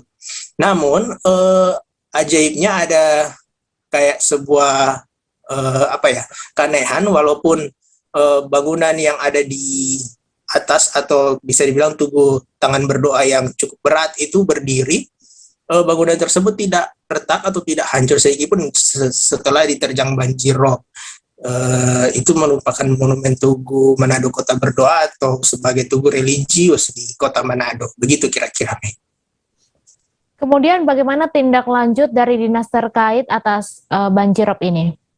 Nah, kemarin pas terjangnya banjirop malam subuh hari Rabu subuh dini hari, pada paginya Dinas Pekerjaan Umum Kota Manado yang dipimpin oleh Kepala Dinas, PLT Kepala Dinas Pak Joni itu langsung bergerak ke arah titik-titik yang terjadi kerusakan.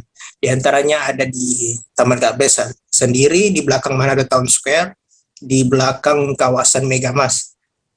Dan beliau segera melakukan pendataan, mengukur jarak kerusakan dan mengirimkan alat-alat seperti alat berat dan alat ringan, dan pekerja juga segera diterjunkan untuk langsung mengamankan konstruksi bangunan pada siang hari, sehingga jika terjadi banjirop susulan bisa terantisipasi dengan adanya penanganan sementara untuk mengamankan bangunan dan untuk mengamankan kondisi sekitar juga. Begitu. Baik, terima kasih Andreas Ruau atas laporan Anda. Selamat bertugas kembali. Kita beralih ke informasi selanjutnya, Saudara. Ratusan guru di Kabupaten Banjar mengikuti ujian seleksi pegawai pemerintah dengan perjanjian kerja atau P3K di Aula SMA Negeri 1 Martapura pada Kamis 9 Desember. Kepala SMA Negeri 1 Martapura Eko Sunyoto mengaku seleksi P3K guru diikuti 470 orang yang dibagi dalam 4 hari. Untuk info selengkapnya akan disampaikan rekan jurnalis Banjarmasin Pos Muhtar Wahid yang kini sudah terhubung bersama kami. Halo Muhtar. Halo. Ya, Mai. Silakan dengan informasi Anda, bagaimana suasana di lokasi seleksi P3K ini? Baik, terima kasih dapat kami laporkan dari Kabupaten Banjar, Provinsi Kalimantan Selatan. Hari ini tadi siang sekitar pukul 14.30 ya, dilaksanakan seleksi bagi 100 lebih pegawai pemerintah dengan perjanjian kerja untuk tenaga pendidik. Demikian, Mai. Kemudian apa harapan peserta seleksi P3K ini sendiri? Baik, dari yang kami temui, salah satu pesertanya mereka berharap mengikuti seleksi dengan lancar, kemudian berhasil menjadi pegawai pemerintah dengan perjanjian kontrak. Demikian, Mai. Baik, terima kasih Muhtar atas laporan Anda, dan Tribuners, wartawan kami juga telah menghimpun wawancara dengan seorang guru di SD Mekar. Berikut tayangannya untuk Anda. Bu, bisa diceritakan, Bu, kegiatan PIN hari ini apa, Bu Linda? Kegiatannya hari ini mempersiapkan untuk tes, berdoa, minta ya restu sama orang tua, sama suami, sama mertua. Bu Linda, sebelumnya Pin ngajar di SDN Mekar. Nah, hari ini Pin ikut ujian tahap keberapa nih? Tahap kedua. Jadi persiapannya itu tadi ya, doa. Berapa saingan Pin, Bu? Kurang tahu. Kurang tahu ya? Kan belum kelihatan. Kalau Pin kan ini kan tahap kedua ya, tahap pertama kemarin berapa nilainya, Bu? Tahap kedua, alhamdulillah passing grade, tapi pas-pasan. Kalah saingan di ranking. Jadi hari ini Jadi ikut lagi di tahap 2. Tahap 2. Apa harapan Ibu setelah mengikuti ini dengan segala persiapan tadi? Ya mudahan lulus, mudahan rezekinya di tahap 2 ini. Jadi bisa jadi guru yang dikontrak sama pemerintah. Udah berapa kali Bu Pin mengikuti seleksi CPNS? Kalau CPNS sudah 2 kali, yang ini 2 kali juga. PPK ini 2 kali dengan hari ini ya? Ya 2 kali sama hari ini. Ikut seleksinya, ujiannya ya. Berapa soal, Bu? Berapa soal? Ingat lah, Pian. Kalau yang pertama? Yang pertama 40. Itu langsung ada nilainya ya? Iya, tapi nanti pas habis sudah selesai semua baru keluar nilainya. Kalau yang ini belum tahu ya berapa. Penetapan calon kepala desa di Mamuju, Sulawesi Barat menuai polemik. Salah satu desa, warganya tidak puas dengan penetapan calon kepala desa dan menggelar aksi protes. Aksi protes itu berlangsung di depan kantor Dinas Pemberdayaan Masyarakat dan Desa atau PMD, Jalan Kurungan Basi, Kelurahan Rimuku. Untuk info selengkapnya akan disampaikan rekan jurnalis Tribun Sulbar, Fahrun Ramli, yang kini sudah terhubung bersama kami. Halo Fahrun. Ya, rekan Mei. Silakan dengan informasi Anda, apa alasan warga desa Takandeang menggeruduk Dinas PMD Mamuju? Ya, rekan Mei dan Tribuners dimanapun Anda berada, saya Fahrun, wartawan Tribun Sulbar akan melaporkan mengenai kondisi di penetapan calon kepala desa di Kabupaten Mamuju, Sulawesi Barat. Tepatnya di Kabupaten Mamuju ini, itu menuai polemik setelah penetapan pada hari Jumat minggu lalu. Sebab salah satu desa yang warganya menolak dan menolak hasil penetapan itu melakukan aksi protes terhadap panitia seleksi atau pansel penetapan calon kepala desa di tataran tingkat Kabupaten Mamuju, yaitu dalam hal ini Dinas Pemberdayaan Masyarakat dan Desa PMD Mamuju. Adapun alasan para warga desa Takandeang ini melakukan aksi unjuk rasa atau demonstrasi karena warga desa Takandeang ini menilai bahwa panitia seleksi tersebut tidak independen atau tidak independen dalam penetapan hasil seleksi calon kepala desa, serta para warga juga menilai bahwa tidak adanya transparansi hasil nilai tes yang dikeluarkan oleh Dinas PMD melalui panitia seleksi, sehingga para warga menduga bahwa ada permainan di tataran tingkat kabupaten dalam menentukan siapa-siapa bakal calon kepala desa yang layak maju di desa Takandeang tersebut. Dan juga di beberapa desa selain desa Takandeang ini ada 4 desa juga yang melayangkan aksi protes seperti desa Sampaga, desa Tapala, Sampaga, Bonehau, dan Palumpang. Seperti itu rekan Mei. Kemudian apa tanggapan Kepala Dinas PMD Mamuju sendiri atas aksi ini? Ya, Tribuners dapat saya laporkan juga bahwa tanggapan dari Kepala Dinas PMD Mamuju, Kabupaten Mamuju, Abdul Rahim Mustafa menemui masa aksi. Pada aksi tadi dia mengatakan di depan seluruh masa aksi bahwa apa yang menjadi tuntutan warga desa Takandiang ini itu kemudian akan diakomodir dan dilakukan dialog. Dialognya itu akan berlangsung pada besok hari Jumat tanggal 10 di mana dia akan menghadirkan panitia seleksi, ketua panitia seleksi tataran kabupaten dan mempertemukan antara perwakilan warga yang menolak atau menggugat hasil penetapan seleksi ini untuk dilakukan dialog dan transparansi hasil nilai sehingga hasil nilai penetapan calon kepala desa ini itu terpublikasikan atau semua masyarakat desa Takandiang ini mengetahui bagaimana sebenarnya hasil nilai penetapan Kades tersebut atau calon kepala desa tersebut. Seperti itu rekan Mei. Baik, terima kasih Fahrun Ramli atas laporan Anda. Selamat bertugas kembali. Kita beralih ke informasi selanjutnya, Saudara. Seorang wanita di Madura bernama Suratna, 58 tahun, menjadi korban yang terkena reruntuhan puing-puing rumahnya saat roboh pada Selasa 7 Desember lalu. Akibat kejadian tersebut, Suratna hanya bisa berbaring di surau rumahnya. Bupati Pamekasan Badrut Tamam kemudian menyampaikan siap menanggung seluruh biaya Suratna hingga sembuh. Untuk kabar selengkapnya akan disampaikan rekan wartawan Tribun Madura, Kuswanto Ferdian yang kini sudah terhubung bersama kami. Halo Kuswanto. Halo rekan Mei, bersama dengan saya Kuswanto Ferdian, reporter tribunmadura.com di Kabupaten Pamekasan. Silakan dengan informasi Anda, apa penyebab rumah Ibu Suratna bisa roboh? Baik, berdasarkan hasil wawancara yang sudah saya lakukan dengan pihak keluarga, robohnya rumah dari Ibu Suratna ini akibat dampak adanya hujan deras yang disertai angin kencang yang melanda wilayah Kecamatan Palengaan, tepatnya di Desa Palengaan Daje, dan mengakibatkan rumah Ibu Suratna ini roboh dan tak tersisa puing. Nah, berdasarkan pantauan di lokasi, puing-puing rumah Ibu Ratna ini hanya tersisa batu bata dan semua genteng-genteng yang menutupi atap rumahnya hancur berserakan dan hampir bisa dikatakan rata dengan tanah. Begitu, rekan Mei. Kemudian dari informasi yang Anda dapatkan, bantuan apa saja yang diberikan Bupati Pamekasan? Kemarin Bupati Pamekasan langsung meninjau langsung terkait dengan adanya peristiwa rumah roboh yang menimpa Ibu Suratna ini. Beliau langsung membawa sejumlah bantuan.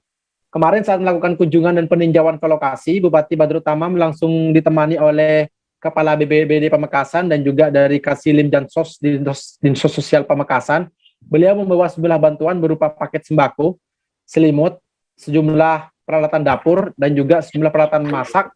Selain itu juga beliau membelikan tali AC dan nantinya rumah yang roboh tersebut akan dilakukan pembangunan. Namun untuk saat ini, pengajuan dari adanya rumah roboh tersebut sedang masuk di bagian keuangan. Bupati juga menyampaikan langsung kemarin kepada pihak pemilik agar tetap bersabar dan banyak berdoa karena musibah ini datangnya dari Yang Maha Kuasa. Begitu, rekan Mei. Kemudian adakah luka-luka yang dialami korban atau seperti apa, Kuswanto? Baik, berdasarkan hasil wawancara yang sudah saya lakukan dengan anak dari Ibu Suratna, yaitu Bapak Zainal, beliau mengatakan bahwa ibunya mengalami luka di bagian kepala dan juga mengalami luka di bagian pinggang. Kemarin saat Bupati Pamekasan meninjau langsung ke lokasi, yang bersangkutan atau korban Ibu Suratna ini tampak berbaring di suraunya dan tidak bisa bangun. Kemarin beliau langsung menghampiri dan menyuruh beliau agar dirawat di rumah sakit. Namun yang bersangkutan tidak mau karena alasan ketika di rumah sakit beliau takut dan khawatir akan diinfus begitu. Dan Bupati kemarin langsung memerintahkan kepada kepala desa dan juga pihak camat setempat untuk langsung memanggil perawat dari puskesmas atau bidan desa untuk merawat Ibu Suratna di suraunya sampai dia sembuh. Berkaitan dengan segala pengobatan dan biaya perawatan, Bupati langsung kemarin menyatakan bahwa siap menanggung segalanya sampai Ibu Suratna sembuh. Begitu rekan Mei.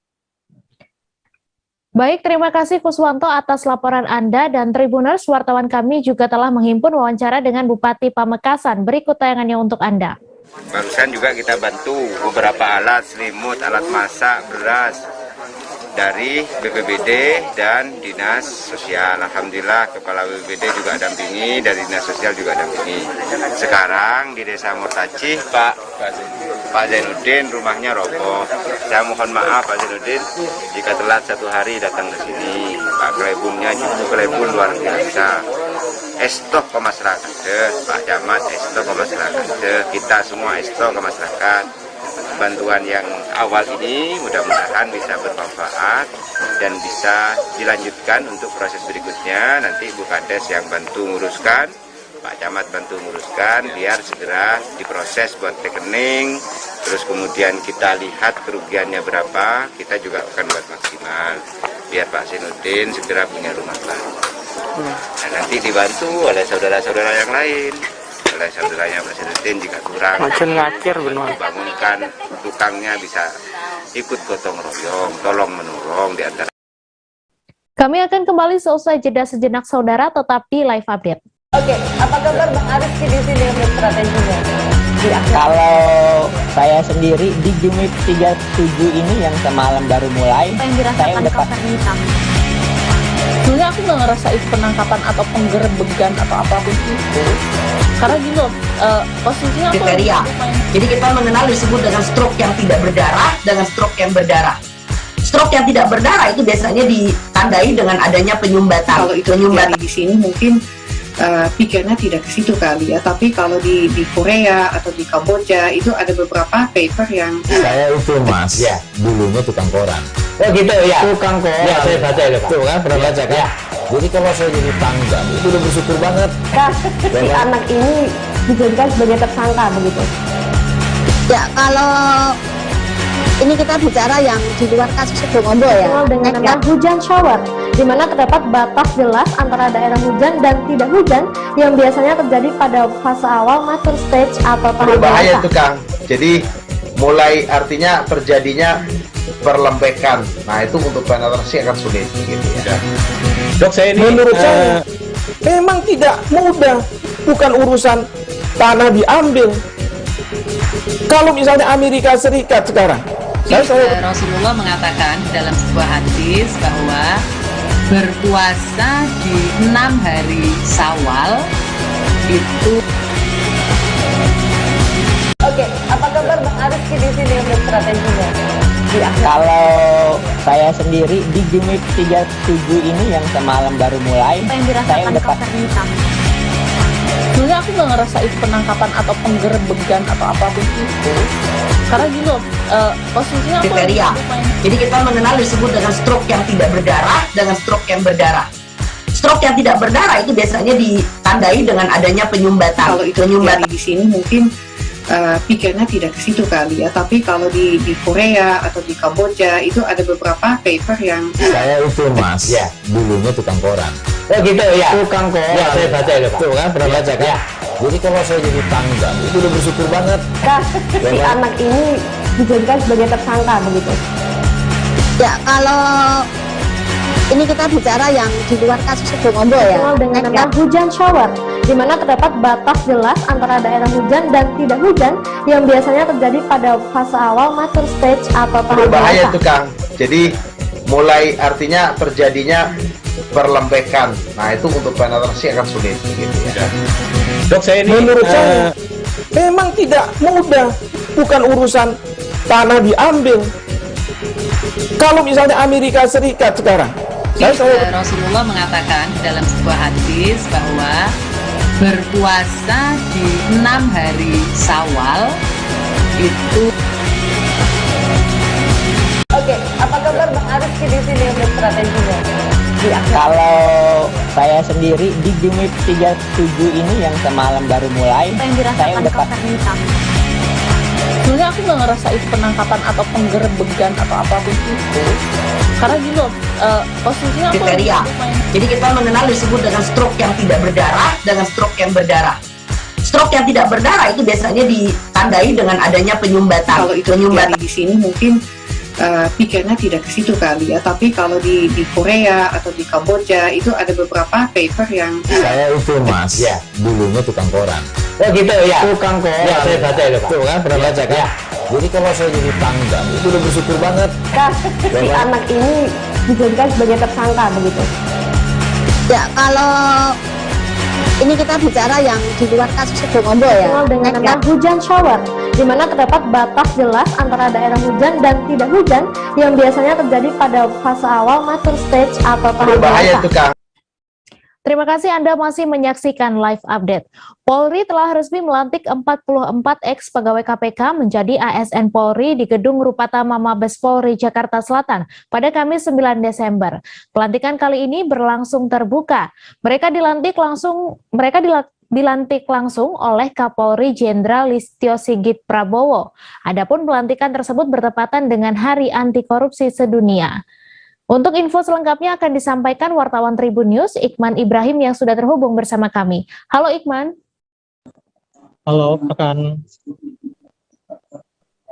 Halo. Ya, silakan dengan informasi. Ya, silakan dengan informasi Anda bagaimana hasil pemantauan pelantikan 44 ex-pegawai KPK menjadi ASN ini. Ya, memang rekan Mei, Polri telah resmi melantik 44 ex-pegawai KPK menjadi ASN Polri di Gedung Rupatama Mabes Polri Jakarta Selatan pada hari ini. Adapun pelantikan ini tadi berlangsung secara terbuka, juga mereka pelantikan ini langsung dipimpin langsung oleh Kapolri Jenderal Listio Sigit Prabowo. Adapun ya benar tadi memang pelantikan tersebut bertepatan dengan Hari Anti Korupsi Sedunia. Ada sejumlah nama ex-pegawai KPK yang telah bergabung menjadi ASN Polri, diantaranya ex-senior KPK Novel Baswedan hingga Kasatgas penyelidik KPK Harun Al Rashid yang biasa dikenal sebagai Raja OTT. Demikian, rekan. Kemudian setelah pelantikan ini, apa tahapan selanjutnya yang bakal dijalani ex-pegawai KPK? Ya, memang nantinya 44 ex-pegawai KPK akan menjalani masa orientasi selesai dilantik menjadi ASN Polri. Adapun kegiatan pendidikan itu akan berlangsung di Pusdikmin Bandung, Jawa Barat. Mereka direncanakan akan menjalani masa orientasi selama 2 pekan. Demikian.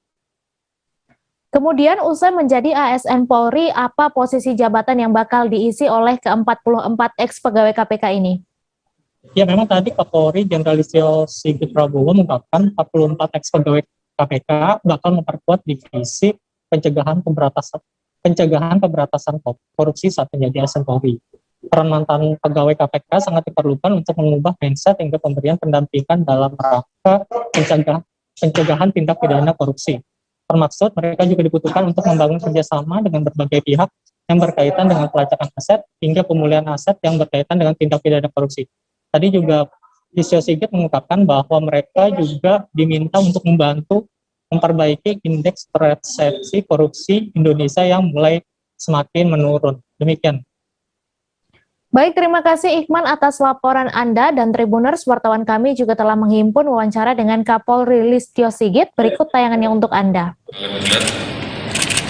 ASN rekan-rekan pejabat utama, seluruh pelajaran dan khususnya 44 rekan-rekan yang baru saja menerima penyerahan SK pengangkatan khusus.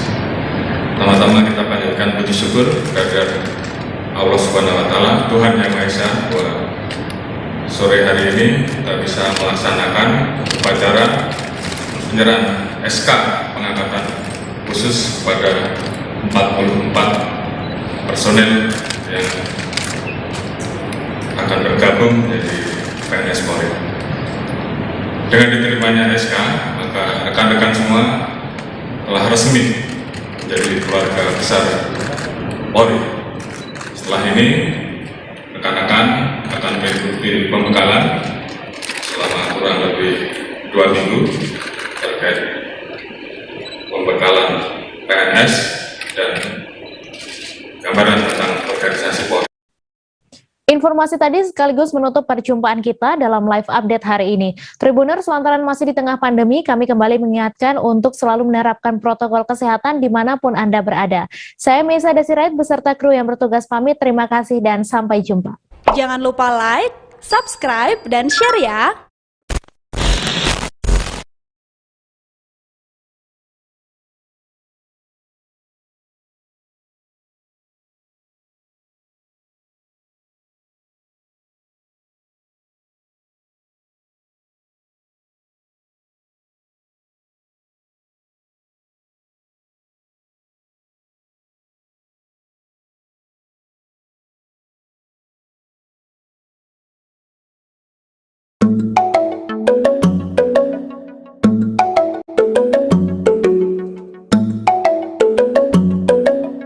Ya, tamu saya kali ini luar biasa. Saya coba kemarin ngotak-ngotak karena dia ini lagi fenomena ya di masyarakat, follower